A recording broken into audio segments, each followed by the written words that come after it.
You already hit your 50s, so like 51 is not a problem. I like the 40s. Though you don't want to talk about birthdays, we're basically the same age.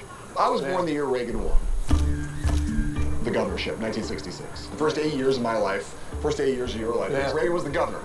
You know, we had George W. Bush. We had Pete Wilson. A lot of Republicans. A lot of Republicans. This was not a blue state. It was a red state. It was a red state that vaulted Ronald Reagan to the White House. Deeply red. I mean, you know, I think in the 1980s and 1990s, California was what America is in 2018. The xenophobia, the fear and anxiety, the negativity towards government and institutions, large and small, was front and center in our body politics for those 2 decades. But it's fascinating, right? Because Wilson was an extreme version of all those policies. You know, he overshot. Yeah, we were at a hinge moment, a demographic hinge moment at that point, and he missed that. I mean, it's incredible, right? Yeah, but again, it's the same cliff. Pete Wilson walked the California Republican Party off, the same cliff that Donald Trump is walking the Republican Party off. They just don't know it yet. When I hear Trump say that the Democratic Party is now captive of a left-wing mob that wants to turn the country into Venezuela, when I take out Venezuela, I hear California. Yeah. And that Trump will go for the next 2 years and say, that's what Democrats want. Well, they want California. I hope they do. All these people want to impeach me. He wants to attack this state. He's picked the wrong state. We have the world's 5th largest economy. We did things that they said couldn't be done. They said, well, you raise taxes, it will shut the economy down. We proved just the opposite.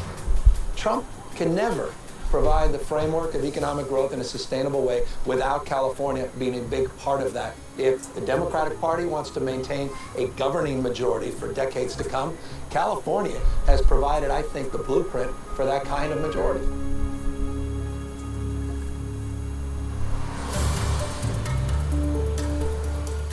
The Democrats need to flip 23 seats in order to regain the House, and almost half of those could be in California. We're here to see Kevin McCarthy, the leader of the House Republicans, next in line probably to be the Speaker if the Republicans hold the House, and that's his job. You're the guy standing in front of the projected blue wave. Do you think it's going to be a wave? It's more like a blue tornado. They'll touch down in spots. But I see the weather has changed in the last 2 weeks. Is that directly related to Kavanaugh? The intensity level was always on the Democrat side. They had about a 10-point advantage. That has narrowed to a 2-point advantage. And a lot of that was viewed with the chaos of the hearings. If you wonder what the election will look like if Democrats win, it'll be more chaos. It'll be 2 years of what we just watched in that Senate hearing. So I feel much better in the position we are today than we were 2 months ago. Talk a little bit about the National Republican Party these days. It's been refashioned as Donald Trump's Republican Party. How does that work for your candidates? If you look at what Trump has done, you kind of look back to a California and Ronald Reagan. He opened the party up to people who hadn't belonged before. He welcomed more people in. Now, when you do that, you get disruption because it's not the same as in the past. But we were losing in the past. In California, we have 14 Republican congressional held seats out of 53. Hillary carried half of them. President Trump lost California by 4 million votes, but he lost the nation by 3. So this is a competitive time. So is part of your message to say, look out, because if the Democrats get what they want nationally, they're going to get what they got out here? Very much so. I believe that the Democrats were successful in taking the majority, Nancy Pelosi would be the Speaker. No question about it. Those San Francisco values are not the values of the nation. It's not the values of California.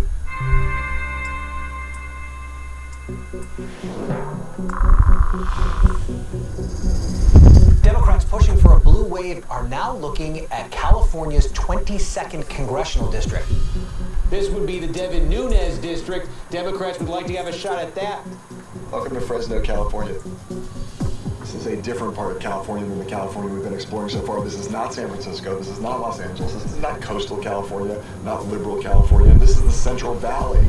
This is agricultural California, and this is Trump country and political home of the Devin Nunes, chairman of the House Intelligence Committee and one of the truly most despised figures in Republican politics today because of his slavish devotion and fealty to Donald Trump. Of several days of unusual meetings and conflicting disclosures. Chairman Nunes' bizarre behavior makes me suspicious. Instead of investigating Trump, Nunes was effectively working with the White House to try to make the investigation go away. Because he's so much a figure of hatred on the left, Devin Nunes suddenly finds himself in a genuinely competitive race. Ho-ho! Devin Nunes got to go! Hey, hey! Ho-ho! Devin Nunes got to go! I think people in the Valley are disillusioned with Devin Nunes. He was never like how he is now. Butting up to Trump, Andrew Jans has got the momentum in this district now. Go Jans! I'm calling about the election coming up this November. Have you heard much about Andrew Jans? Oh, that is fantastic. He's an honest man of integrity. James, my name is Andrew Jans. I'm running for Congress in your district. I was just calling to... Okay, no problem. We'll talk soon. He said he's broken down on the side of the road and he's waiting for someone to come get him. Oh, no. So what do I put on here? Not home. Not home? Yeah. Okay. Mr. Jans. John, welcome to Ground Zero. And when you say ground zero, you mean ground zero of your campaign or ground zero of the entire American political debate? I think a little bit of both. We're running against Trump's #1 lapdog right now. There's a lot of lapdogs. He's the worst. This is what our district looks like. Yeah. What it looks like is this was the rational district, and someone started their redistricting gerrymandering bullshit, and they built this over here. Yeah, I mean, this is Fresno up here. They cut it in half. Yeah. Affluent part of Fresno, more Republican, lower income down here. Yes. Democrat. Are people enthused about this man? Yes. Oh, yes. I've gotten about 12 yeses today. Time for a promotion. I'm not sure about the rest of these ladies here. When you call people on the phone and try to tell them why they should vote for Andrew Jans, what do you tell them? I tell them that he will represent the Valley and that he cares about it. Nunes doesn't care about the community. Tariffs are not good for farmers. But he's a farmer. Yeah, bullshit. I'm sorry. No, he's not a farmer. I have a bigger garden in my yard than he farms. John, this is Heather. Thanks for coming. You're the manager? I manage this. Yeah. I drive this crazy train. How's it going? It's going good. Andrew's a very willing victim. We started our campaign in a room no bigger than that. Yeah, just us two. Just us two. And now this guy's raised $7 million. Are you getting all the help you need from the National Party? I'm not getting any help from them, to be honest with you. We didn't need anybody else's money, so Yeah. I'm super proud of that. If Jans pulls this off, there's going to be books written about this one because this is once in a lifetime. So I think he's the right candidate at the right time. But we're going to need every possible thing to go right to pull this race off. And the reason why this race has national prominence is the thing you referred to when we walked in the door. Devin Nunes carries a lot of water for Donald Trump. Do people in this district care about that? I think that the people that live here are concerned about the fact that Nunes has forgotten about the district. He hasn't done a town hall since 2010. That's way too long. 2010? Seriously. That's like 8 years ago. Yes. Is my math right? Your math is correct. 2010, that's 8 years ago. He has a district office in Clovis. He's never there. There's a woman that works there. She says she's been in the building with him for 20 years. Never seen the guy. You're going to need there to be not just a wave, but a pretty good-sized wave. It's not only Democrats that are coming out, and you talk to folks here, you're going to find registered Republicans working for me. So I wouldn't call it a blue wave. I would just call it a hunger for change.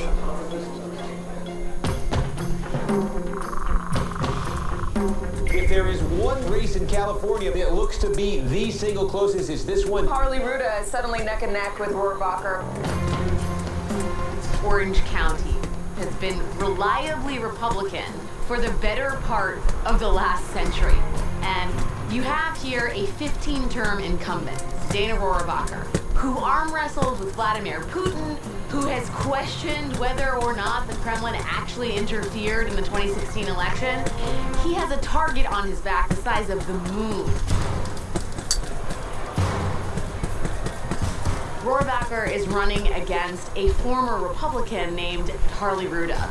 Ruda is trying to bring together the moderate Republicans and also hold together the Democratic coalition. Are you excited to flip the 48?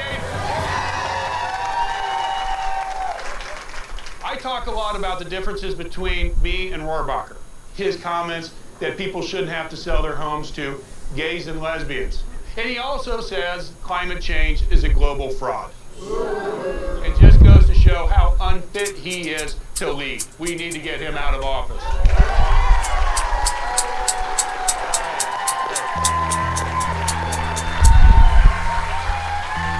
On your vote for Harley Ruda. He's a Democrat running for Congress. But now he's running as a Democrat. Calling with support of Harley Ruda. Harley Ruda for Congress. Up until 2016, it was 80